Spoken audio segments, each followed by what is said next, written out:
are very excited to have you here on the Bishop's Corner.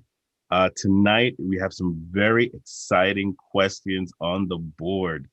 The question really is, what do men need to know about women? Wow. And that's a big question because all of us guys out there that are watching, that's a question we all ask. But before we get started, we're going to motivate you on going out there to vote. There's a lot of all the different states have different procedures now on voting. And so we're just going to share some quick information with you before you go out. So please pay attention as we play this video.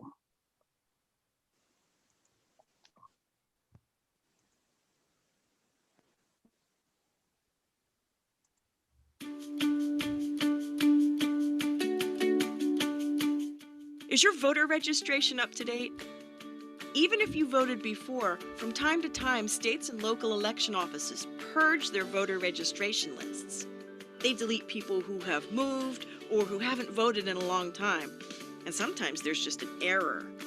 That's why it's a good idea to check your registration now on voting, to make sure and so we're just going to you share vote on some quick election day. information with you Start by finding your local before you election go office out. at So usa.gov please pay attention as we play this video. office. You may be able to check your registration online, by phone, by mail, or in person. When you're reviewing your voter registration, here's what to look for. Your name. Is your voter registration up to date? Your address, even if you voted before, are up to date. From time to time, states and local election offices purge their voter registration. If you can't find your name on the voter list, they delete people, or your information is wrong, or who haven't voted your election office right away to correct the error. Sometimes there's just an error. Did you recently move or change your name? Depending on where you live, you'll need to update your registration or re-register. Ask your election office. Sometimes just moving a few blocks away can actually change your polling place. And check your registration if you have not voted in the past couple of elections, or you didn't mail back a postcard from your election office. They might consider you inactive and purge your name from the voter registration list. Don't wait until Election Day to discover you can't vote. Check your registration now and learn more about voting at usa.gov/voting.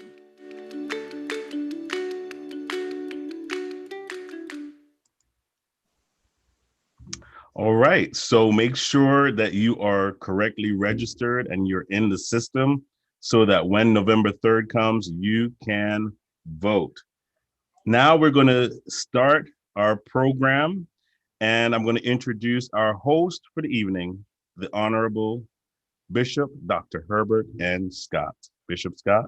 Well, God bless you one and all. Thank you very, very much, Dr. Phil. Let's put our hands together, would you please, for Dr. Phil, our producer, who does a tremendous job. Man of God, we do honor you and we do respect you. Well, good evening, everyone, and welcome back to the Bishop's Corner. You are in for a treat tonight. My name is Bishop Dr. Herbert N. Scott, the Chief Prelate of the Liberty Hall Cathedral of Praise right here in the heart of Brooklyn. Well, our subject line for discussion tonight is, what do men need to know about women when it comes on to love, career, and the family?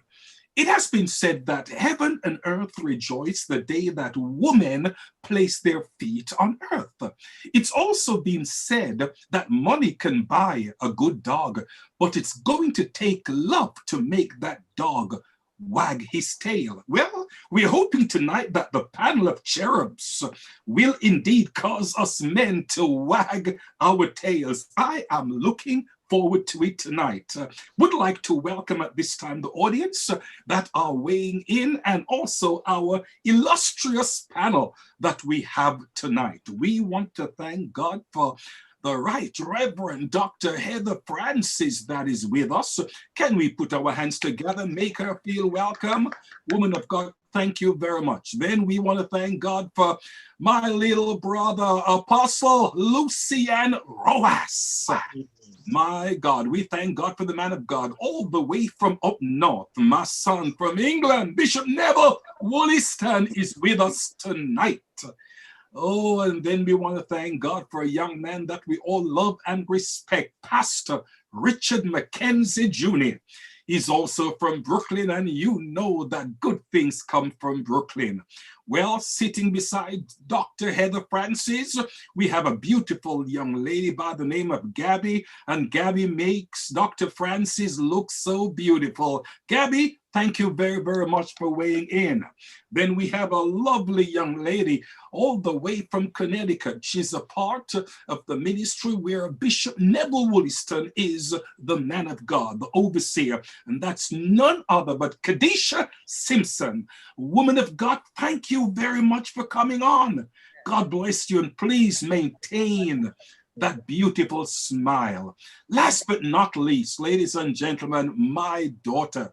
She's the best of the best, Dr. Gizelle Phillip. Come on, put your hands together for my little girl, all the way from Brooklyn, and you know that good things come from Brooklyn. Well, my God, let's talk about it tonight. Let's talk about it.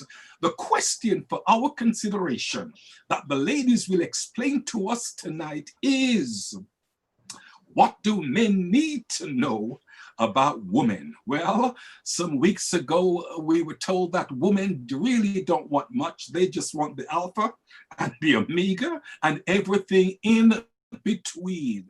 So, Dr. Heather Francis, would you please come, woman of God, and tell us, what is it that we men need to know about you all? Good evening, everyone. I'm giving honor to our host, Bishop Dr. Herbert N. Scott, also our producer, the company PNBG, which is run by our head producer, which is Dr. Phil. God bless you. Also the panel, everyone that is on tonight. I'm not going to name all the names. God bless you, everyone. It is such an honor to sit among such people who are esteemed. What do men need to know about women? We talked about it yesterday when it comes to family, career, and love. I believe that the question itself is very subjective, because based on the generation that you ask this question, you're going to get a varied answer. If you ask the younger generation, their answer is going to be different based on someone who's like me, who's a bit older.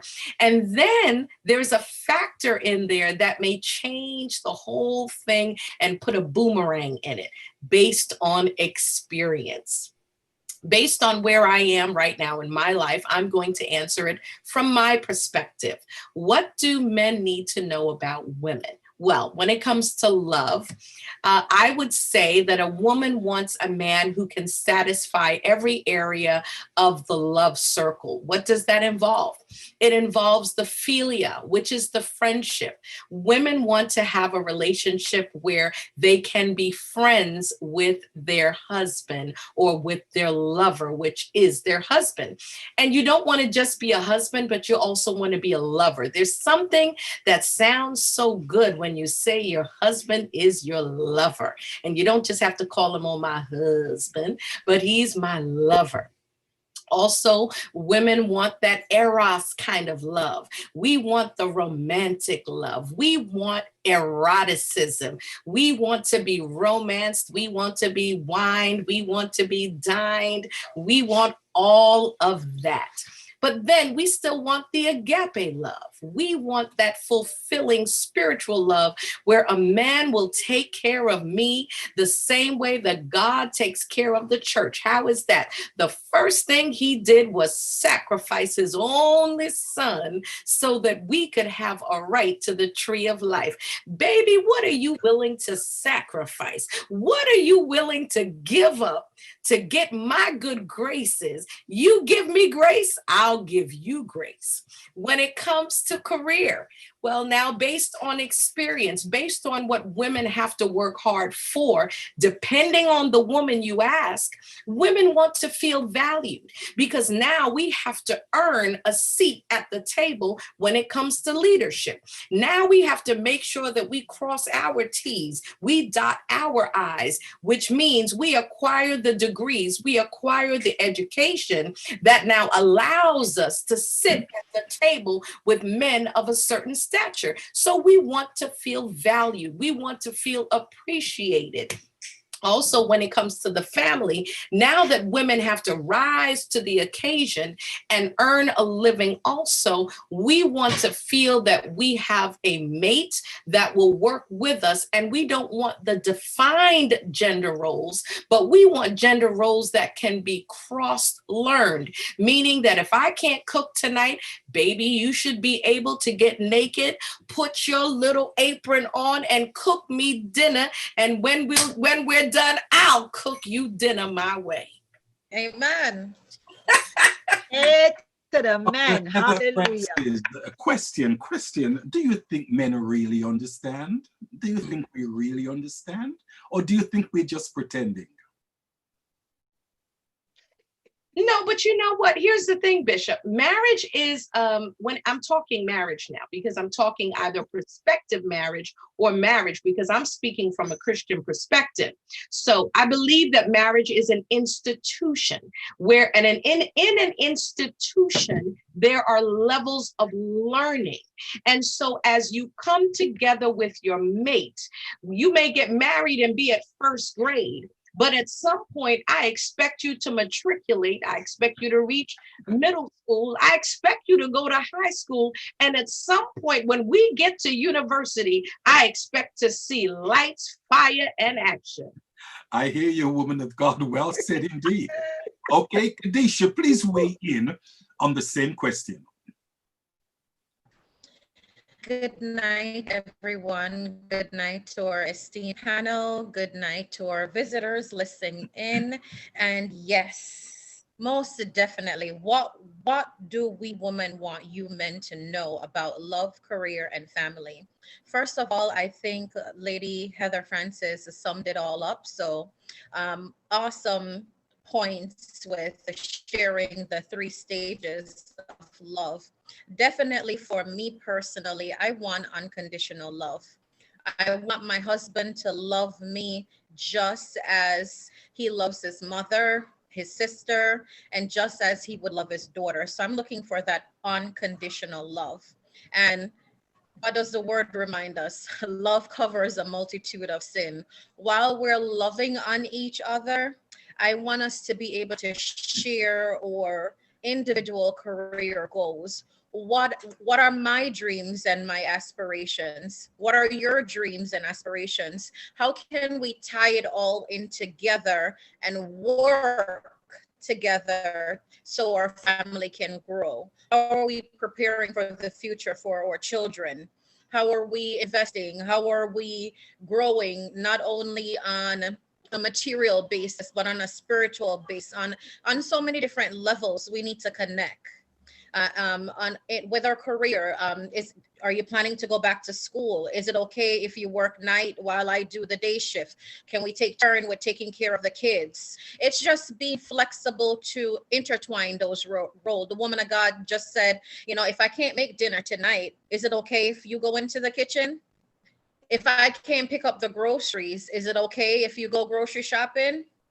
Is it okay if you're not able to take out the garbage and I see that it needs to be done and I can take it out? Sure, I'll take out the garbage. So it's just being flexible within our rights and within our roles, and know that in our marriage, in our relationship, with our career, with our family, it takes communication and flexibility to make it work. Are you willing to sacrifice the time and energy it needs to make me happy? What are you willing to give up? Are you willing to hold off while you push me to finish my doctorate? Are you willing to work 2 jobs while I stay in school? What are you willing to give up for me as my husband, as the head of the household, while you allow me to grow, which in turn allow us to grow our family? Are you saying that you'll want me to make you happy? Were you not happy before you met me? Oh, Bishop, of course I am happy before I met you. So just to make it clear, I strongly say to my older woman, my younger woman, and even to my younger self, it is very important that you know who you are It's very important that you know what you want. It's very important you know your own goals, dreams, and aspiration for yourself before you're willing to share that with someone else. Make sure you take the time to spend quality time with you. So you want to make sure you know that you're beautiful and you're wonderfully made. So if your husband don't say, okay, look so beautiful, or you dressed all up, dolled up, he didn't recognize it, it's okay, because you own that, you got it. So you want to make sure you define that first. I think self-love is very important before we are able to share that communal love. Okay, thank you very, very much, Kadesha. Well said. Now, the next young lady I'm going to ask to weigh in. Last week, she said to us that God put man to sleep. And in her deliberation, she made us feel as if we men are still sleeping. So this time we'll be asking the lovely, the delightful Gizelle Phillip to weigh on in with this question. What do men need to know about women? Please, woman of God, weigh in, but please be gentle. Good night to everyone, to my Bishop, Dr. Herbert Scott, our host, our esteemed panelists. God bless you. Thank you so much for having me once again. To our listening audience, God bless you. And I will start off by saying, awake, Zion, awake. Amen. Hallelujah. Glory to God. What do men need to know about women regarding love? Regarding love, we want that commitment. When you ask me to be your wife, then I need you to be committed to that love. Being committed to loving me, and like I said last week, loving my mind, my body, my spirit, loving my ideas. Also, just showing that love, making me feel appreciated at times, not just that, I'm just here to cook and clean and take care of the kids and supply your needs and make you feel but figuring out what is my love language and speaking it, figuring out what turns me on and working it, figuring out what takes me to my climax and making it happen. So just, and when I say loving my mind that I do have ideas, I do have thoughts, and allowing me to express it. And listening, because a lot of men, even though they might give you the opportunity to talk, but after a certain point, sometimes they shut you out and they're not even listening to what you're saying. And understanding, yes, we women, we talk a lot, we go into stuff and things, but giving us that opportunity to express ourselves, that's what we need. We need you to give us that opportunity to express ourselves. When it comes to career, yes, I believe that there needs to be an understanding from the get-go, whether it's the courting stage and dating stage, where you talk about career and stuff. What is my desire? Because I had dreams and aspirations before I met you, and you the same. So, and bridging those two together, but not trying to dumb down what I desire and what I had dreamed for myself, but helping me to either achieve it if I have not achieved it yet, working towards it, and just bringing that balance of, like Sister Kadesha said, if we're not there yet, are you willing to work and let me go to school, or I work and you go to school, and vice versa? When you accomplish, then you allow me to accomplish. Not because now the children are here and we're taking care of the kids, all of a sudden my dreams, aspirations go out the door or put on the back burner because now the kids have to be taken care of. We need to understand that, okay, maybe when the kids get to a certain age, you go back, I get to go back to school, and we figure out how we're gonna manage and stuff. So career, I believe, just have to work together and communicate. When it comes to the family, I truly believe in the time that we're living in, that we need to work together. It's no longer, this is what the man do and this is what the woman do, because most households, both man and woman are out there working in the field. Both of them are working tediously, long hours and all of that. So if you're getting home before me, you could start dinner. If you get on before me, maybe I cook dinner and you give the kids a bath. Maybe, I give the kids a bath and you help them with their homework. You put them to bed tonight. I put them to bed, tomorrow. And because at the end of the day, you want to still have that energy for each other. But if one individual is doing everything, then you don't have the energy for each other because one person is burnt out. And you don't need that, because then there becomes frustration now with the parents or the husband and wife, because he's frustrated because she's burnt out, or she's frustrated because he's burnt out. Because let's be real, there's some men that are doing most of the stuff in the home. It's not just now women. So it's definitely working together with the family and just trusting each other. Trust. Okay, woman of God, thank you very, very much. Thank you. Now we have the youngest female on the panel, the beautiful Gabby, and we'll be asking her at this time to please weigh in with the answer to this question, the things that we men need to know about you, woman. Good night, everybody. Good night. Thank you again for having me on this show. I always love coming on here. It's super fun. So I think our fellow female panelists have made a lot of good points in regards to themselves and generally. One other thing that I would like to add is just respect. I think that especially when it comes to a career nowadays, everybody is really, really focused on what they want to do and their future and their dreams and their goals. And a lot of this generation is entrepreneurs. A lot of us are really hustling for what we want. So I think just respecting each other's hustle, whatever that may be, is a big part of kind of compromising and making a relationship work. Like our sister Kadesha said, can you compromise with, if I want to go to school right now and you have to work 2 jobs, is that okay with you? And vice versa. As far as family goes, being able to work together with the kids, future kids, when we have them, making sure that the weight is equal and that, you don't fall into the woman does all the work and she has to stay home. Like, will you be okay if you have to stay home and take care of the kids and I work? Is that okay with you? And not feeling threatened by the fact that maybe I make more money than you and we go through that period of time where I have to be the sole breadwinner and you have to stay home with the kids. Is that okay with you? That sort of thing. And as far as love, just being able to show it. I believe our Dr. Gizelle Phillip said, know my love language and be able to fulfill it. So like everybody's different. Everybody shows love different and everybody gives love differently. So being able to know each other on that level, you're in a relationship. So that should be a given. So yes. Okay, thank you very much. Dr. Heather Francis said something very, very interesting. She broke down the 3 compartments of love.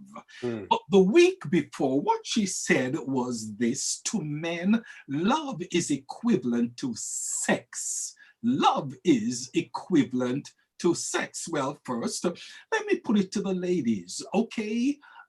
Is that true, ladies? To men, love is equivalent to sex. No. It is. And then after, ladies, we will hear from the men concerning this portion of the question. Okay, Dr. Gizelle, would you like to weigh in first, please? Thank you, Bishop. I do believe that there are times that men do equate love to sex. And that's how it's communicated to us. It comes across that, and that's why I said last week, I believe that yes, we love sex. Yes, we want sex, but we don't want to feel like we're sex objects. We don't want to feel like that's all you want us for. Like that's all the only role we can fulfill. That's the only time you desire us. That's the only time we look pleasurable in your eyes. That's the only time you want to communicate with me is when you want to, because it's just like your child. You know when your child wants something, all of a sudden they start with the daddy and the mommy, and you look this and they start all, and you're like, what you want? It's the same thing with some of us, our men, in our marriages. You know, but we don't want to feel like we're sex objects. We want to feel desired. We want to feel wanted, but not just like you just hump me and you feel good and you come and then it's like you roll over. No, no. I'm sorry. Okay, Kadesha, please weigh in on this question. So Yes, Bishop, I totally agree. Men equate love to sex. Also, in my personal opinion, I think what is also important to men is commitment. I feel like they'll have you as a wife, but at the same time, they entertain others. And when I say entertain others, I think it's just the way you guys are wired, where I'm not saying that you're cheating, because cheating is, let's see, the term cheating is, the word I'm looking for is, help me here, ladies. What's the word I'm looking for? So when I say men are not only looking for commitment, but the way they're wired, I'm trying to say that they're open to, well, not open to anything. That's not the word I want to say. My God, help me with what I'm trying to say, Lord. What I'm trying to say is men entertain on so many different levels.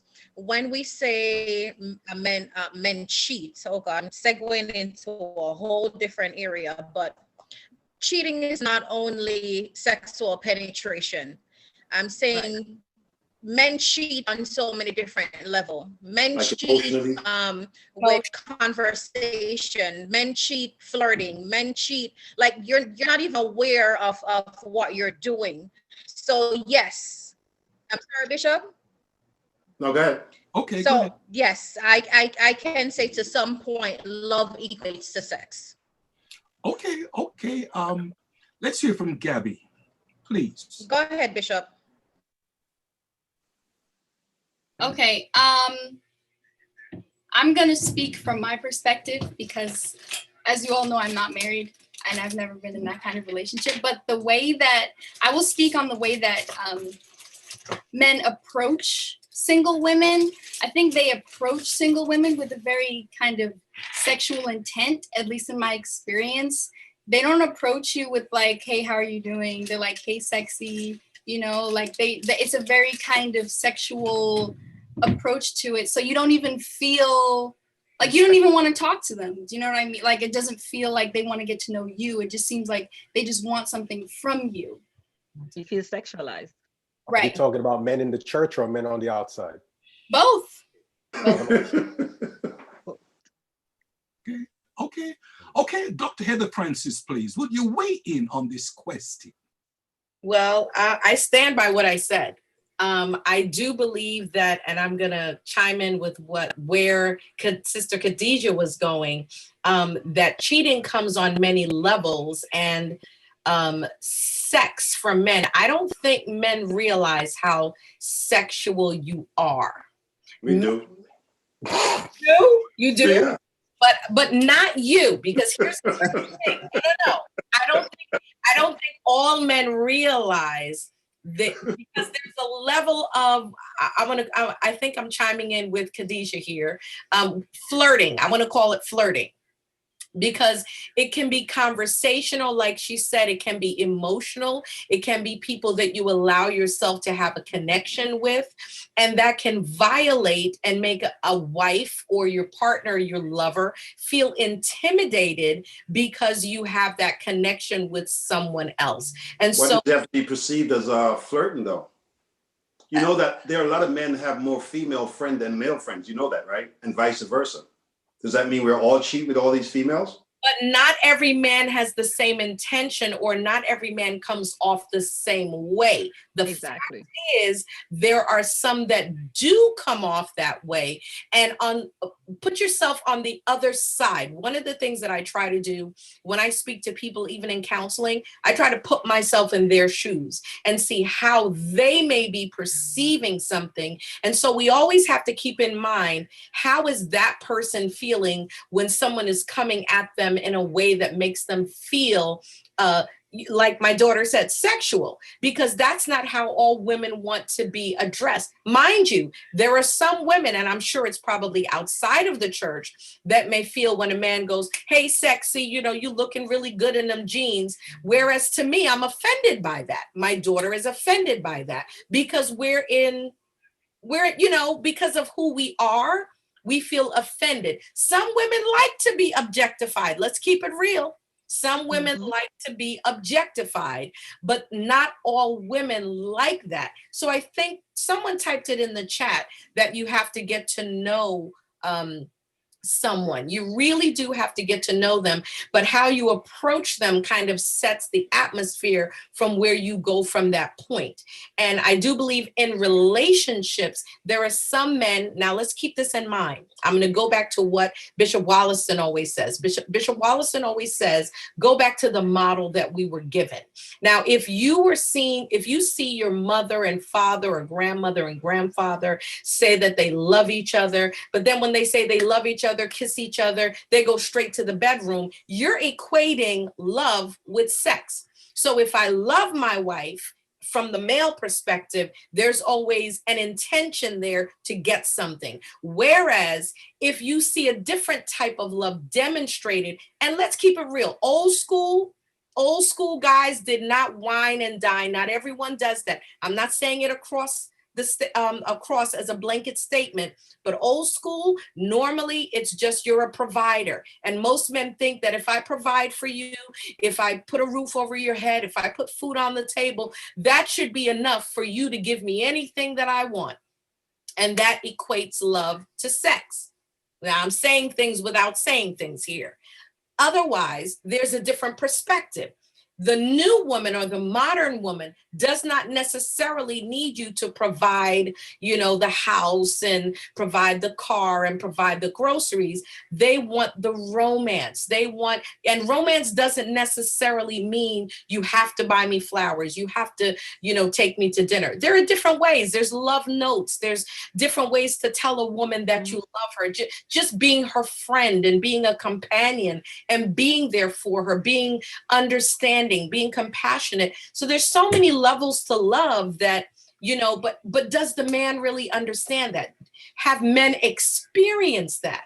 Do they know about those levels of love that lead to sex? Not necessarily sex, but it makes a woman feel so cared for, you know, and so you're so tender with her and you've done so many other considerate things that now set the atmosphere for it to be easy to reach to that level. So it's a process. Okay, thank you very much, woman of God. Okay, the question that we started with is this. What do men need to know about women? And it was Dr. Heather that had stated last week that to men, love is equivalent to sex. And she's asking the question, do men really know? Well, the men on the panel, let me ask the men. Men, do you really understand how a woman thinks? Talk to me. Is love equated to sex? Men, please help me. Bishop Neville Williston, please. Bishop, go ahead, man. Please. Bishop Scott, Bishop. Yes. I'm just wondering if my female counterparts are living in a bubble, like the NBA. I'm for real right now. You know, I'm sitting here listening. I'm hoping to hear things like, I want my husband to know that we can learn together. I want my husband and I to know that together we can accomplish together. Maybe one time out of this conversation, I heard the word together. I hear things like, you know, I hear a lot of, I want him to make me feel. I want him to make me blank, blank, blank. And I'm saying, come on now, can the brother get a break here? My God. No, I do understand that we don't necessarily have to provide the roof over our heads and you know, they own everything now. They own the farm, the pig, the goat, the curry, the whole nine. I mean, what's a brother supposed to do? You understand? So I said it last time, and I say it again. I do agree that today it's very difficult for a man to know what his role is. And I'm not talking about taking out the trash and cutting the grass. Because again, Dr. Heather just mentioned the old school, our grandparents' parents. Primarily what dad did was provide and protect. The role was clear. My thing is, ladies, if you feel that we're not doing a good job or we're not understanding you, don't feel bad to take us by the hand. Or don't expect that we got to know everything without you telling us what you want. That's what we're Your doing now. expectation is unrealistic. That's why I'm asking if you live in a bubble. I'm We're serious taking you right by the now. hand now, Bishop. Say it again. We're taking you by the hand now and leading you. Oh, now you're doing Yeah. it. Yeah.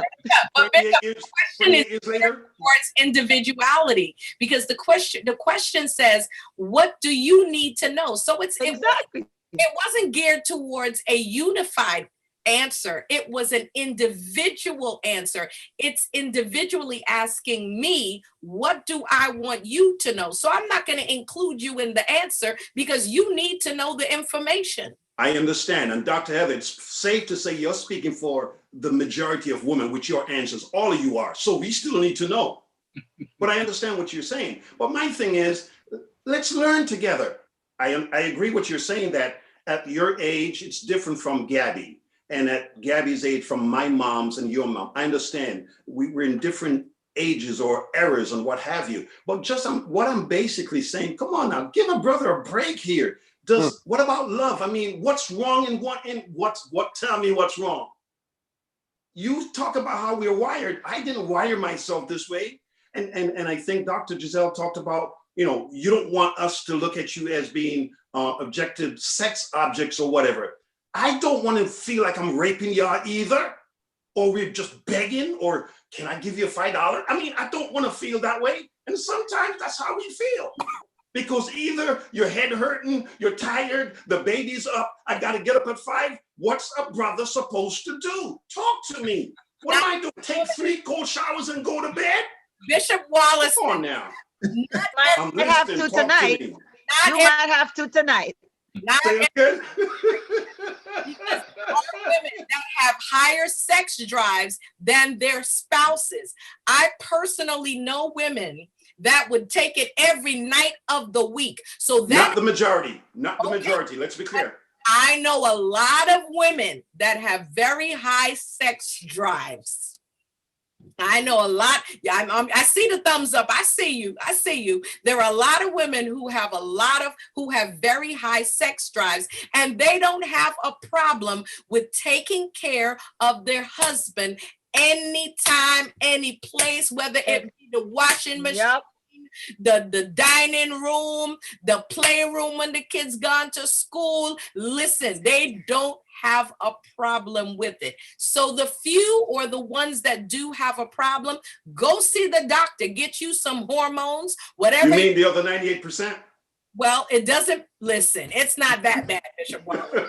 95. But the thing is though, Bishop, you're saying that, sometimes the baby get it, and stuff. If it is okay, what did you get? Will you say, all right, baby, you lie down, I'll take care of the baby and come back and take care of business? She has to get up, she has to nurse the baby, she has to put the baby back to sleep. She's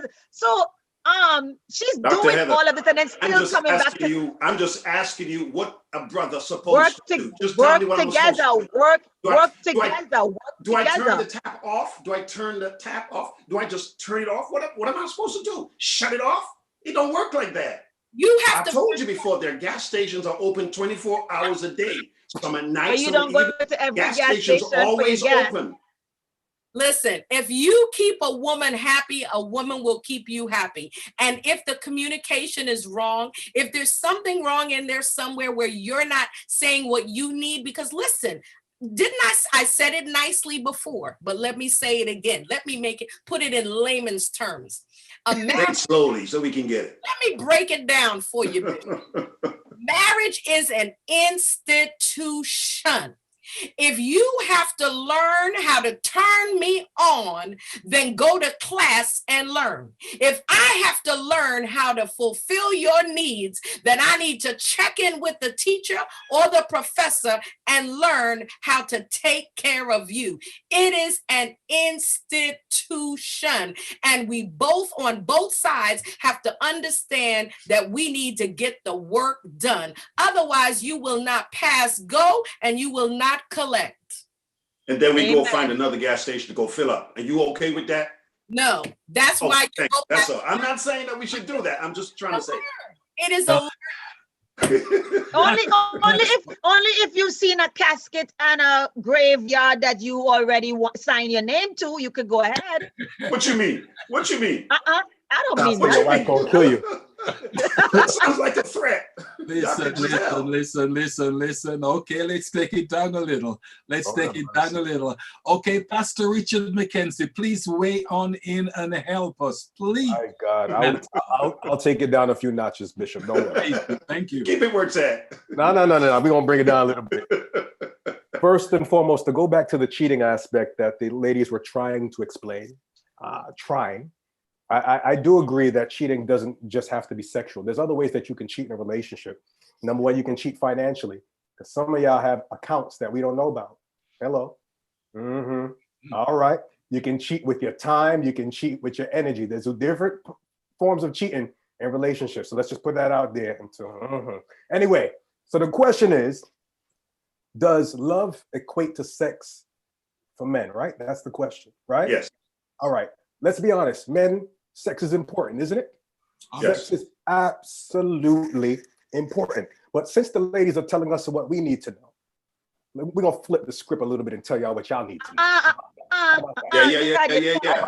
You got a minute. I got a minute. I know it ain't gonna take it. I got this. Don't worry. Sex, although sex is important, love for us is not just sex. How about appreciation? How about celebration? How about you just honor us and value us? That's love for us too. It might not be as important as the as the other thing that I mentioned, but we love to be appreciated. We love to be celebrated. We love to be honored. We love to be valued. Listen, I don't care how scrawny I may look or how big my belly is. You come in and you tell me how handsome I am. You tell me how strong I look. Listen, there are things that will turn us on too. And for Dr. Heather, listen to me. I know what you want. You ain't getting us to wear no apron and no kitchen frying chicken. I'm telling you that right now. I am not going to show up in my kitchen, amen, with no clothes on and just an apron frying chicken. Listen, there's other ways that we can come together and turn each other on, all right? There's other ways that we can do this. So ladies, as much as you tell me, explore. Explore what? Can you make I'm not Dora. What I got to explore for? I'm not Dora. All right. So, Pastor Richard, yes.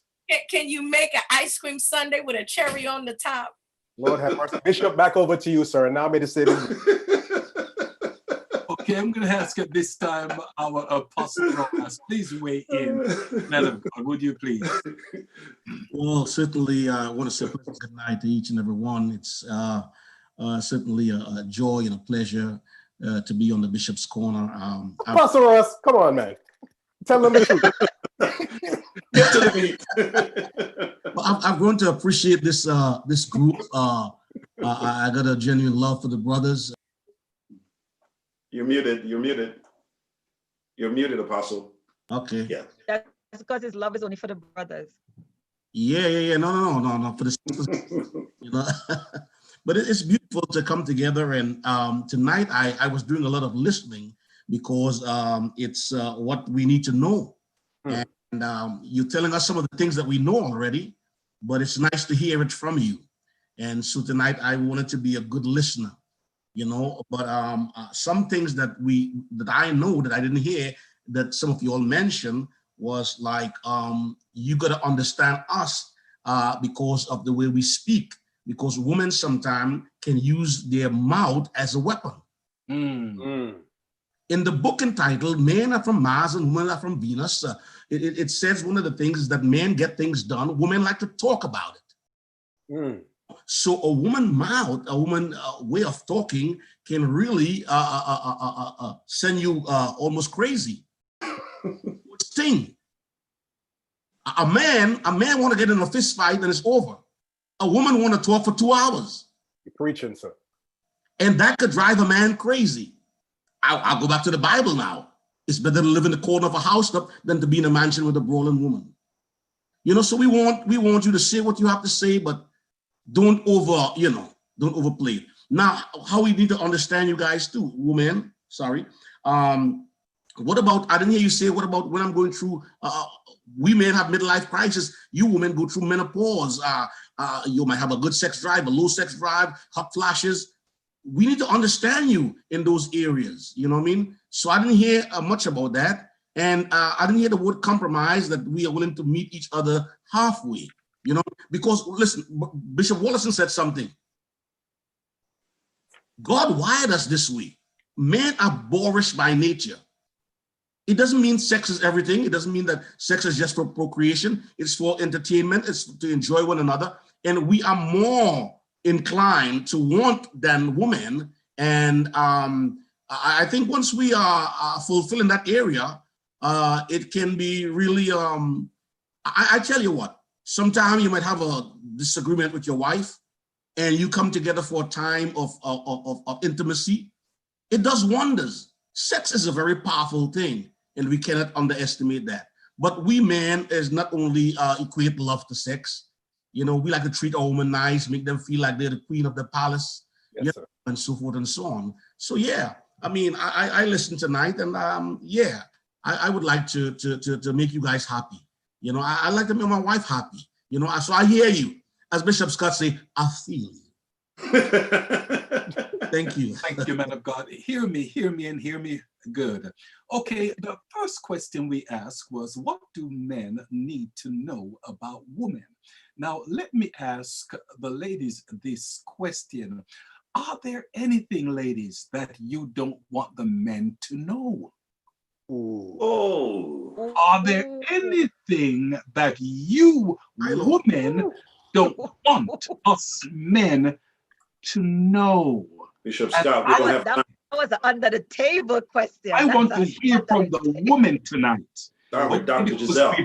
We've dealt with what women need us men to know. But are there anything that you don't want us to know? I am listening, and guess what?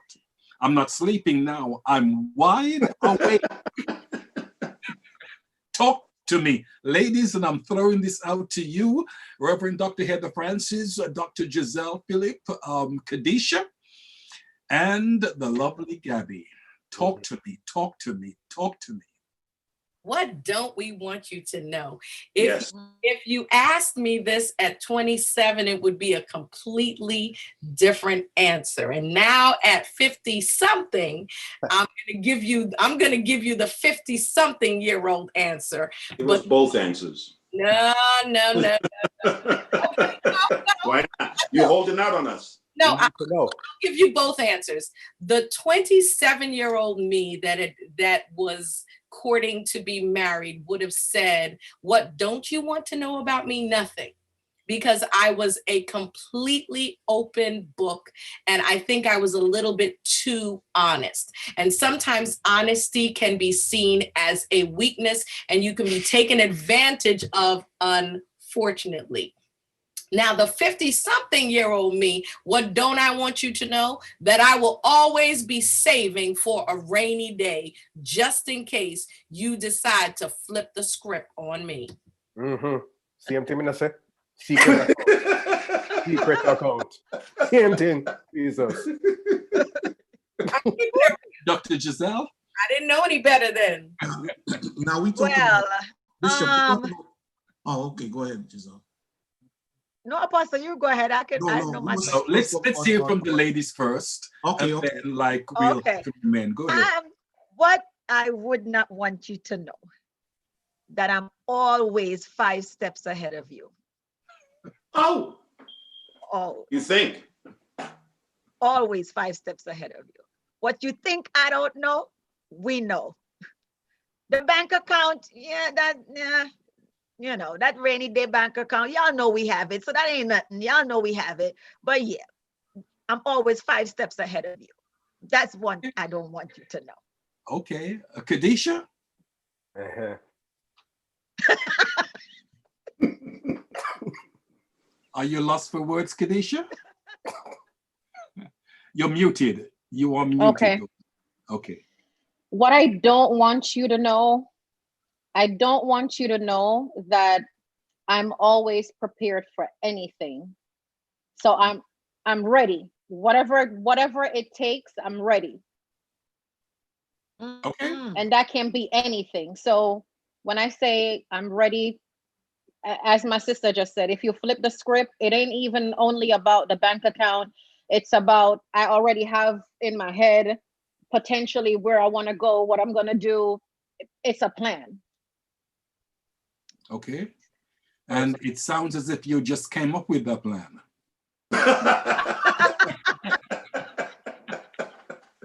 Okay, Gabby, please tell us. I don't want it to sound mean, but what I would say is a little harsh. What I would say is, I think every woman sort of feels this way based on each answer, but they're kind of just like not hitting it on the head. Basically, like, we don't want you to know that we don't need you, basically. Ooh, shots fired. Ooh. Ooh. Shut we can take it. Shut up. We can take it. I tell you, We can take it. We got broad shoulders. We're good. Tongues, man. This is something else. Hey, let me say, because what Gizelle just said, we all said that we can do it on our own. We choose not to, right? Like, it's not good.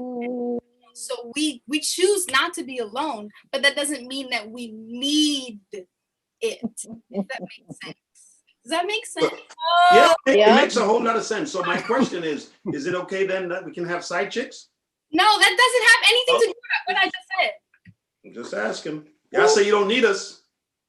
No, but if I'm in a relationship, but if I'm in a relationship with you, I'm choosing to be with you.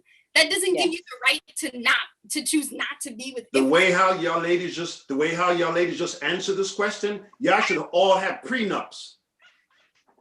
That's what y'all should have. Something to think about. I ain't married yet. Something to think about. Because I'm thinking. Okay, thank you. I'm thinking you're going to a relationship. Please go ahead. And go ahead, Bishop. Go ahead, Bishop. Go ahead. I'm thinking you're going into I know it's old school. I'm thinking you're going into a relationship to make this thing work. If you have already got preconceived ideas and notions that, listen, I'm going to just have this little something on the side just in case. I'm going to have this bank account over here just in case. I'm going to say, I'm not going to set myself up for failure emotionally or anything just in case. I mean, then why are you going to work on this thing? Just have a prenup. You might as well. But most women having a side account is usually backup in case anything happens in the family. So if the mortgage falls behind, she'd be like, I got it. We good. We good. You lose your job, we good. It's not that, she has that bank account as an exit strategy, which sometimes it might end up being an exit strategy, but initially it's a cover so why for don't the you family. What's wrong? You let me know that you got a little something for rainy day. Nah, son. See what I'm saying? Bishop, son. You know, to be honest with you, since Gabby let the puss out the bag.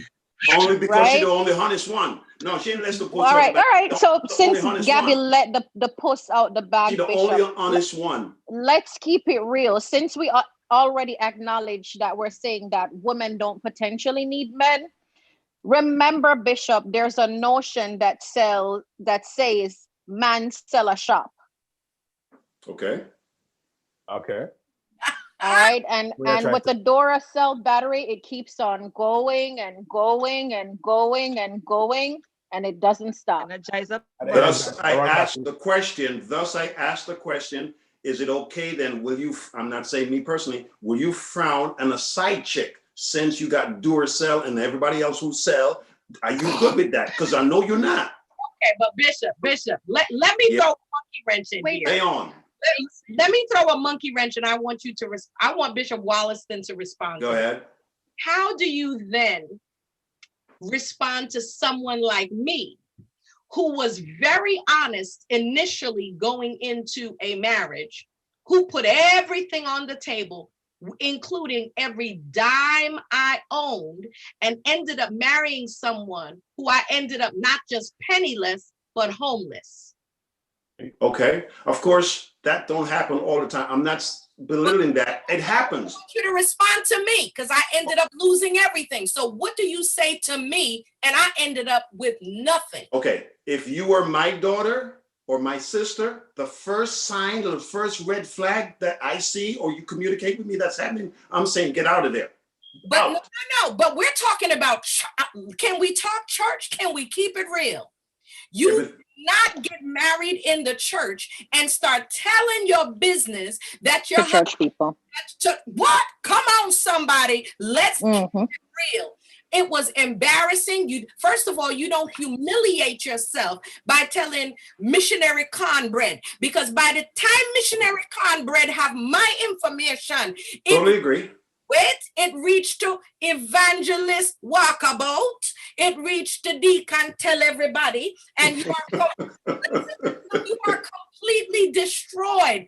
I was destroyed. So how do you then comfort or even talk to someone else when you know your example is somebody like me who said, listen, these are the accounts I have. This is the money I have. What's mine is yours. And then you meet somebody who says, okay, and make sure that they take everything you got. Now talk to me. But remember, Dr. Heather, you just talked about the 27-year-old you and the 55-plus-year-old you now. They're two different yous. What you do now, hold on. What you do now, you'd not do, or what you did at 27, you'd not do now. Experience is a good teacher. It's not the best teacher. That's why you have the account. But you're knocking the women who now are learning from me, who was too honest and gave everything to the man. Now the younger ones are learning, you don't give everything. You make sure that you have something to the side,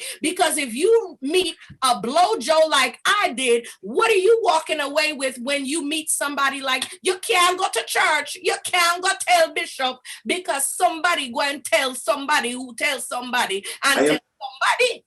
I totally understand, but are you saying that this is the way we should teach our daughters now? Just because, hold on. Prepare just in case he walk out on you? Is that what we should be teaching our daughters now? Because if we're going to do that.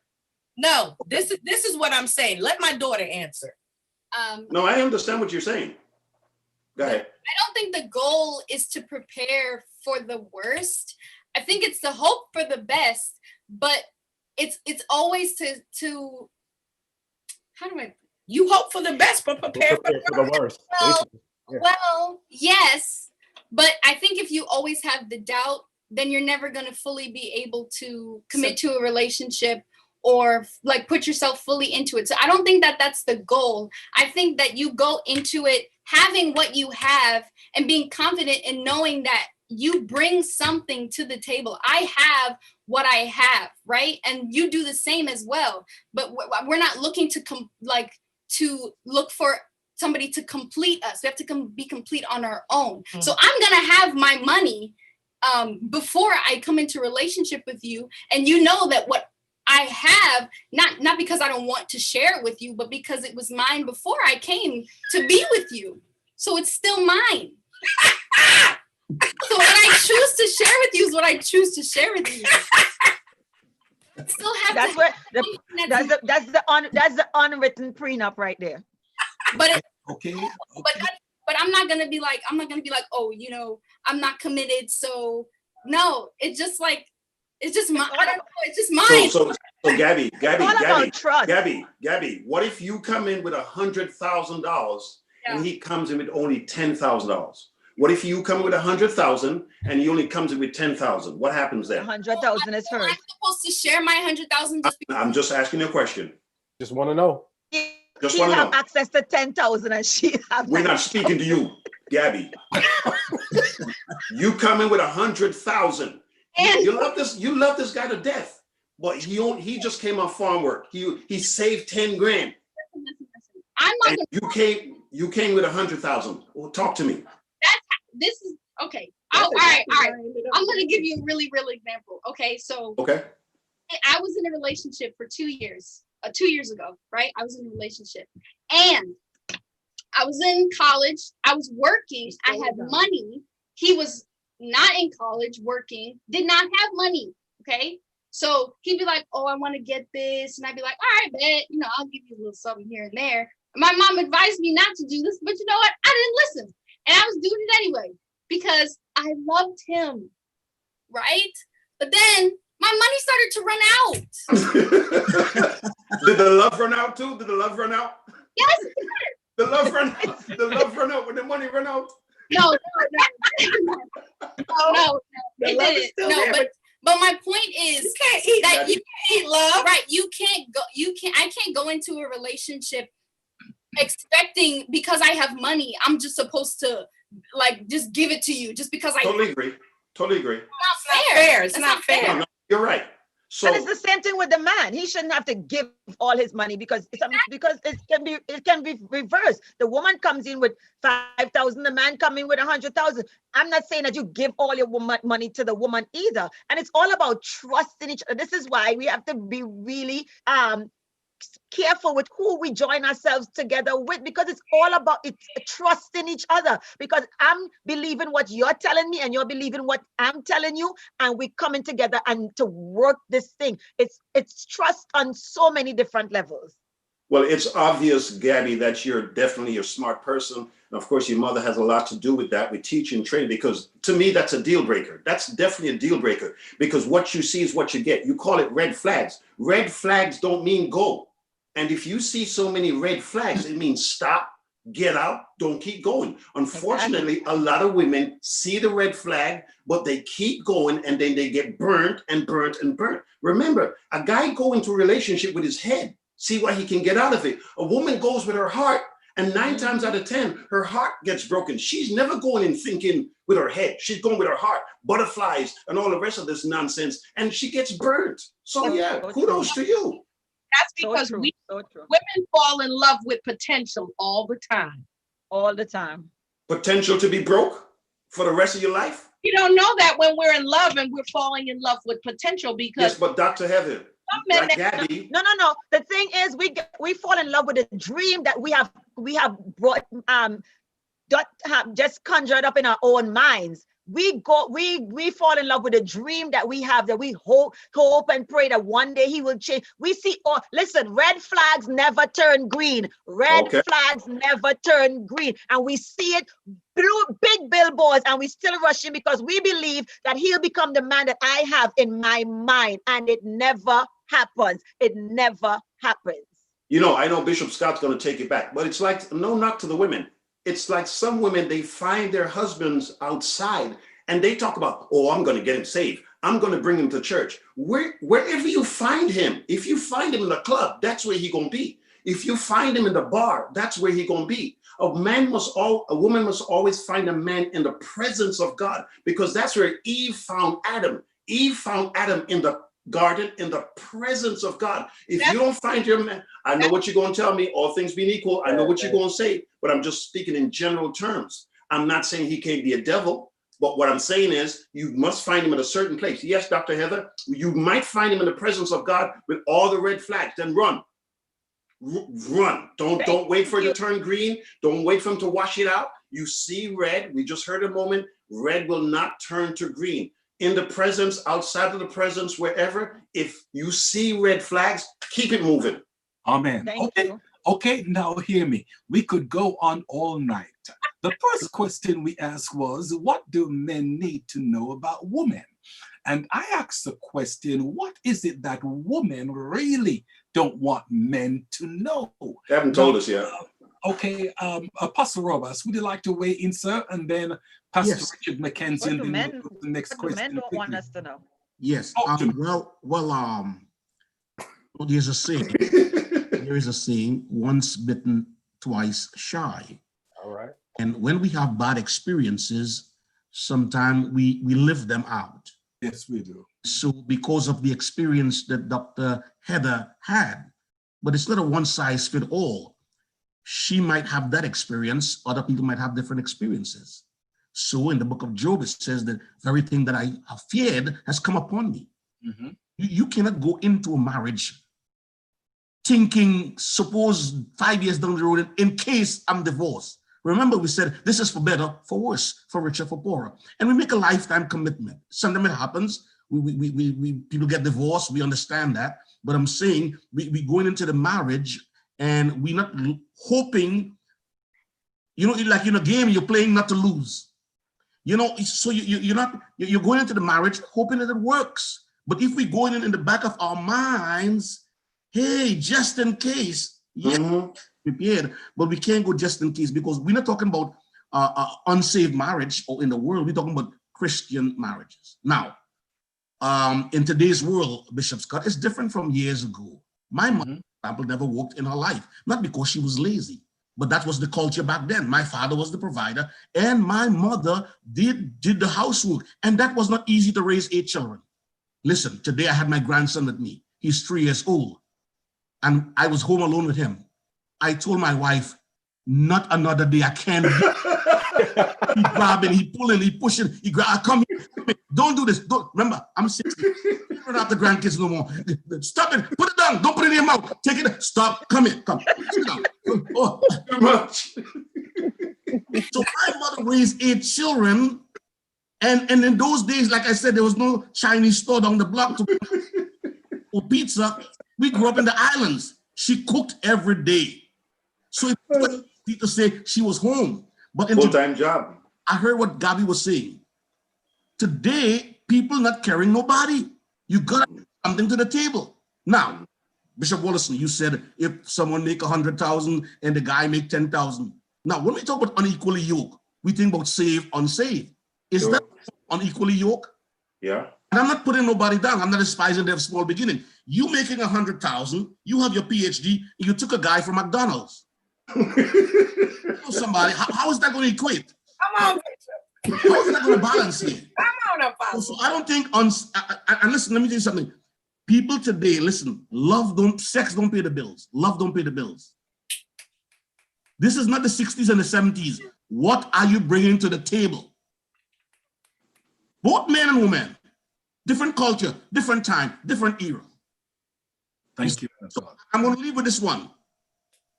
Is it okay for a woman or a man to keep a secret or tell their spouse everything? Good one. We talk about transparency. Yeah. And they say, don't hold back nothing. I'm not going to hold back nothing. We have trust. Should you, in terms of wisdom, should you tell her everything? Should she tell you everything? Different segment, that, Apostle. Okay, sorry. Oh, you don't want to talk about it now. Now it's a different segment. Now it's a different segment. We don't want to talk about that. It's a different segment now, huh? Why do we responding, Apostle Rojas? Come on, Apostle Rojas. Keep going. That is a No. I'm done. Question, man of God. And I think we should definitely utilize that question on another program. Okay, Pastor Richard McKenzie, please weigh in on this, would you, man of God? All right, I'm going to be civil again. Bring it down a notch. Now, let's talk about the $100,000 and the $10,000, because money is something that we have to actually look at in its entirety, because $100,000 without common sense is not as valuable as $10,000 with a plan. Because Amen. You can blow through that $100,000 like this, while that young man that y'all despising with $10,000 in a plan can supersede you in a split second. So don't just be turned off by that. So we have to this is why it is important before we run into a marriage or run into a relationship that we really do counseling, we really get to know each other, because somebody could have $100,000 and they could have just got it from their mama, their rich parent. That don't mean that they're responsible with it. So that doesn't mean anything. Next thing, Gabby, what did you say? We are choosing to be with you, but you can't choose to be with us. Is that what you said? Or am I misquoting you? No. You misquote. This is why I'm asking. I don't want to bring fake news to the table. All right. So whatever you said, to God be the glory. But this escape plan that you all have hatched Because that's exactly what. No. Stop it now. Yep. You had your chance. You had your chance. This escape plan. Yeah. Mute her. Phil, mute. This escape plan that y'all have hatched. Because listen, I have no problem with you having yours, but tell me about it. You know what I mean? Yeah. I don't need to put my name on it. I don't need to be a part of it. That's fine. I'm talking about that secret account in Bora Bora that nobody knows about. That's what I'm talking about. So let's talk about this escape plan that y'all have. The one thing that you have to that worries me about this just in case plan is that it may make you run at the sign of any little disagreement. Look what happened. You better not play with me. Don't he know that I got that secret account? If he talk to me one more time like that, I'm out of here. Listen, I'm okay with y'all having y'all little something on the side. But if you're gonna have a just in case plan, and as soon as a little disagreement arises in the relationship, you out, because as y'all say, I don't need you. Remember y'all said that? Gaddy. Misquote. No, that ain't no misquote. I don't need you. Then we have problems. Because then, what are we getting married for? What's the purpose? True. What's the purpose? If you have an escape plan and you're ready to go at the side of any little disagreement, then what are we getting married for? To lose everything like me. No, I'm not talking about that. Stop talking. Cut it out. Mama, hush. I'm not talking about that, man. Like I said, if you have a little something on the side, that's one thing. That's a little something on the side. But the escape plan is what I'm concerned about. I don't have an escape plan. I don't have one. It wasn't meant that way. It wasn't meant that way. I was just saying that the example was given with the 10,000 and the 100,000. If I have 100,000 and I'm a saver, okay, so that's staying in my savings account. All right. I don't want it to seem like if I come into the relationship with $100,000 and you come in with 10, that it's expected that because I have $100,000, we all of a sudden have to share that. It's not fair. That's mine, right? I hear you loud and clear. $100,000. I hear you loud and clear. We feel you. Things it's okay. Things certainly have taken a turn for the difference. New generation and compared to the old generation. Apostle, say it quickly and then we'll go to the next question. I was saying, I commend the woman in a sense. I'm going to take a different approach for saving or having an account that we don't know about. Because sometimes it got some good women, man. They know how to save. And man, when we turn around and there's nothing and the car's broke or the boiler's broke, she could go in a drawer and pull something out and say, honey, you didn't know about this, but I got this. That's what I said. That's a good woman. My mother used to do that. Also, Ross, man, we're going to talk after this program. That's what I said. It's not an. That's what I said. It's not. But that's what I said. It's not an escape plan. But sometimes we have that, and like let's say we can't pay the mortgage, and I could be like, babe, we got it. It's not that I got it, but we got it. The mortgage is covered for 3 months, or we can buy grocery. Don't worry, we can go on that vacation. It's not necessarily an escape plan. You guys are kind of taking it the wrong way. It's not an escape plan. Most women, it's not an escape plan, but some it is. I'm sorry. Hallelujah. Thank you, But Jesus. not everybody has the same intention. Not everyone has the same. Exactly. And that needs to be said, because I don't want the men to be so defensive to think that all women are like that. If anyone ever saw the movie Jumping the Broom, the husband and the wife were very, very wealthy, and the husband was the one who worked and made all the money. But the wife also thought that he had taken he thought that they had all their money. He thought he had lost everything. He thought he lost everything. And he said, baby, we're going to lose the house. We're going to lose this wonderful life. Just enjoy our daughter's wedding because that's the last of our savings. And she went to him and she said, baby, I love you. She said, we did not lose everything. She said, when we got married, I made sure I put some money away for a rainy day, and they were able to recoup and stay on their feet together because she had money saved on the side that she didn't tell him about because he was into brokerage business. He was, And he was always investing. And he invested until there was nothing left for him to invest. And if it wasn't for her, they would have lost their life and their way of living. So it's not for a bad intention. It's so that it's there. God forbid anything happens. At least you know you have a woman that will save some money. Come on, man. Beautiful. Hello. As long as good intentions is behind it. Can we say amen to that? Amen. Okay, now hear me. Ladies, 2 minutes each on this question because we've including you, Dr. Heather. Okay, the second question is, why are details so important to you ladies? My God. Why are details I'll make mine short and sweet. important? Please go ahead. Short and sweet. If it is task driven, if I've requested you to do something and I just expect it to get done, I'm different. I don't need to know all the details. However, if it is something that needed to get done by a certain timeline and it did not get done, then I may want to know what were the events that led up to you not being able to do what you're supposed to do. Otherwise, I just want to know that it is done and that's it. I don't need to know details. That's just me. Okay, Dr. Gizelle. I would say I'm not much of a detail-oriented person, but details do help you in your decision making about a particular situation or incident, or just even to, it helps guide your decision, because if I have every detail, then my decision is I am better at making a decision. Whereas if things are left out, it's kind of sketchy. You really kind of left hanging in the balance. I would say details help us women with decision making. Okay, details help us women in decision making. Okay, Kadesha, please. Detail helps us to know where we're going. So it's a guide. It's like the blueprint for building a building.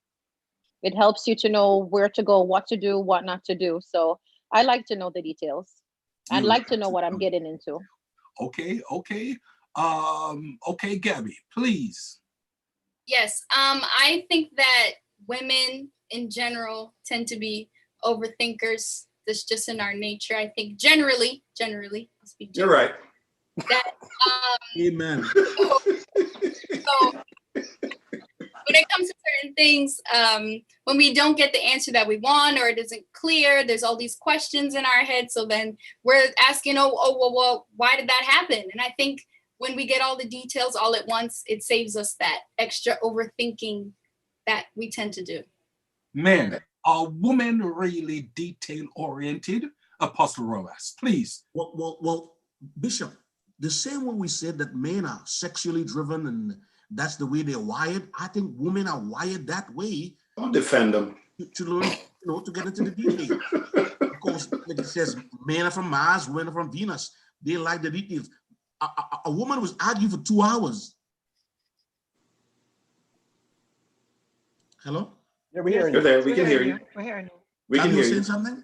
No, go ahead. No, we can hear you. I almost lost my train of thought. A woman will argue for 2 hours. Yes. A woman will argue for 2 hours, and a man will want to fight in 5 minutes. So women are more talkative, if I may use the term. Again, statistically, they speak 3 times more than the average man per day. So they like details. We like, how was your day? My day was good. I'm done. Well, tell me what happened from the time you leave the house to what happened. We don't like to. We like to, just get to the point where a woman, generally speaking, she's more detail oriented. Amen. Okay, Bishop Neville Williston, sir, tell us. I think it's a matter of trust, or should I say distrust. That's just my opinion. They want details for what? So you can check timelines and how this, for what reason? If I told you the car is fixed, how did you fix it? What did you do to fix it? When did you? It's fixed. What was wrong with it? What does it matter? It's fixed. Your car is now running. What was wrong with it? What part did you buy? How much did you pay for it? Where did you get it? How long? It's fixed. We are fixers. We just want to get it done. End the story. Ooh. Thank you, man of God. Okay, Pastor Richard McKenzie, please. The answer is yes. Yes, they're more detail oriented than we are. My wife is on. She'll tell you, listen, I'll come in from work. How was your day? It was all right. What'd you do? Stuff.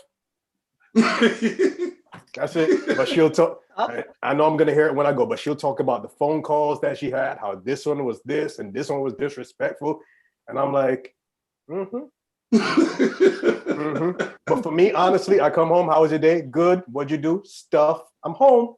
Love you. Mwah. That's it. Okay, last question. Ladies, you've got 1 minute to answer this question. If something happens to me and I cannot perform sexually, would you cheat? Something happens to me, I cannot perform sexually. Would you cheat? Dr. Heather. No, I would not cheat because there is more than one way to skin a cat. Would you still be cheating? No, I would not cheat. We find other ways to find happiness. Would that be cheating? Done together. We will.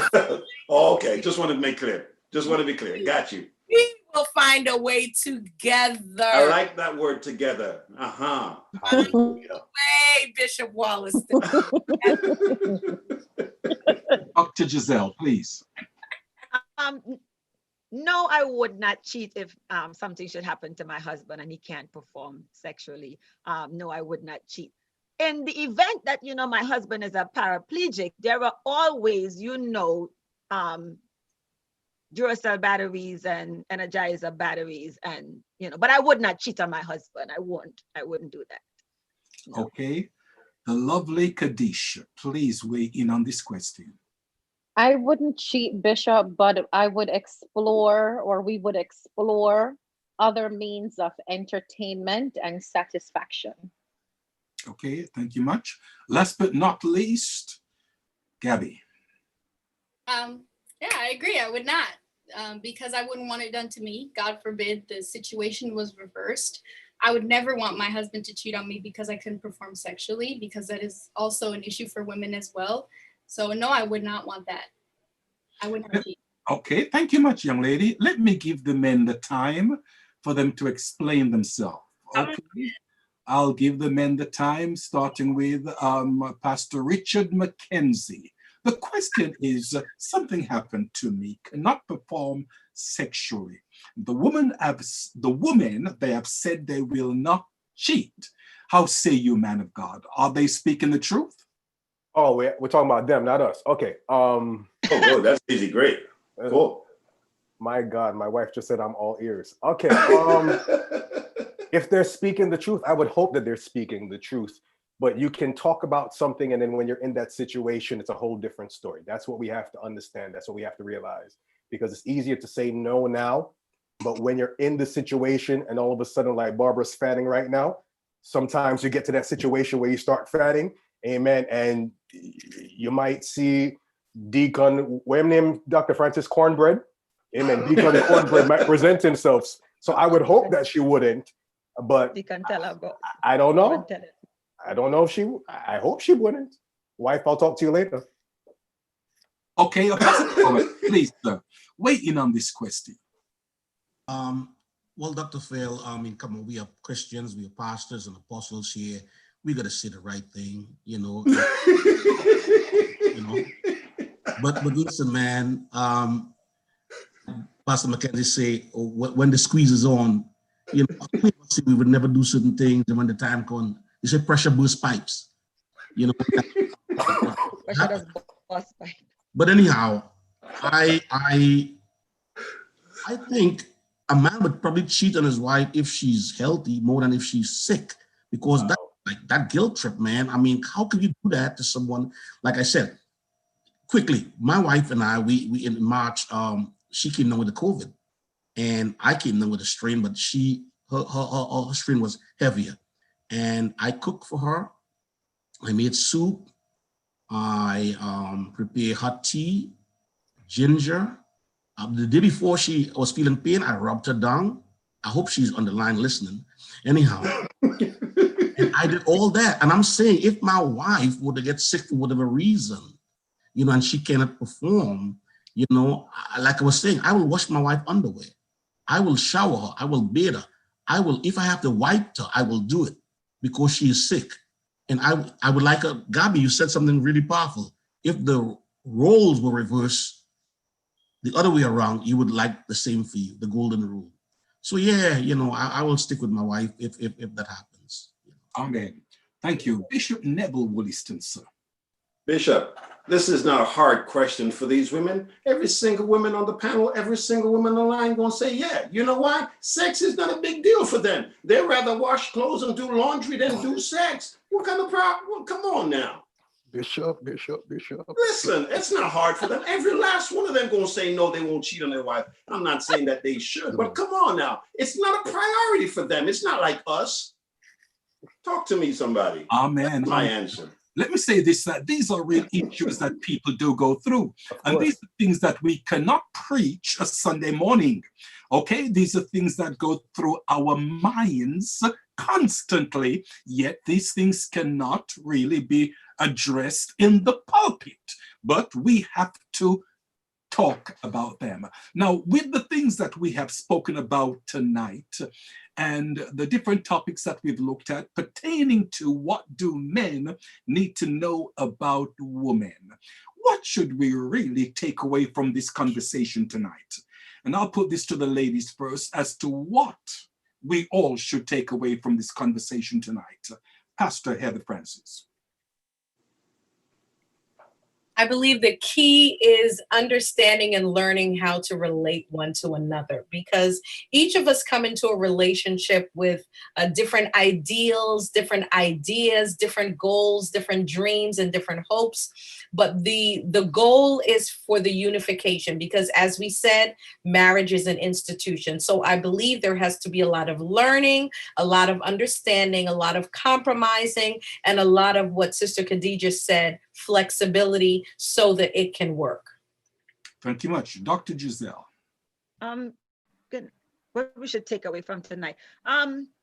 Trusting each other, communicating with each other on all levels at all times, and just be willing to grow and shift with each other, because so things happen in life, and you have to be able to shift gears, but doing it together, because it is a marriage. You two have become one, so it's not about just me, myself, and I anymore. So definitely trusting each other, communicating with each other, appreciating each other, and working to make the marriage work. Thank you very much, daughter. Okay, at this time, the lovely Kadesha will come to us. Yes, Bishop, I agree with all my co-panelists. So definitely communication is number one. I can definitely say intimacy is one, and I can definitely say flexibility and being willing to grow together. So don't be selfish in your marriage or your relationship. Make sure as you're growing and doing it together. Let's build each other up, because when you look good, I look good. We all look good. Beautiful. Okay, Gabby, please. I would say something to take away regarding the overall question, what is it that men need to know about women? That it's different. You're never gonna, women are different. We're just one panel of women. It's just 4 of us here. 5, how many? I can't count. 4 of us here. So, you know, you have to be able to be willing to learn your partner, you know, learn their love language. Not everybody wants physical touch. Not everybody wants gifts. Not everybody wants words of affirmation. You just have to learn your partner, learn what they like, and vice versa. You know, women be willing to do the same. And then I think that's the great foundation for any relationship, just willingness and compromise and willing to learn, like our Reverend Dr. Heather Francis said.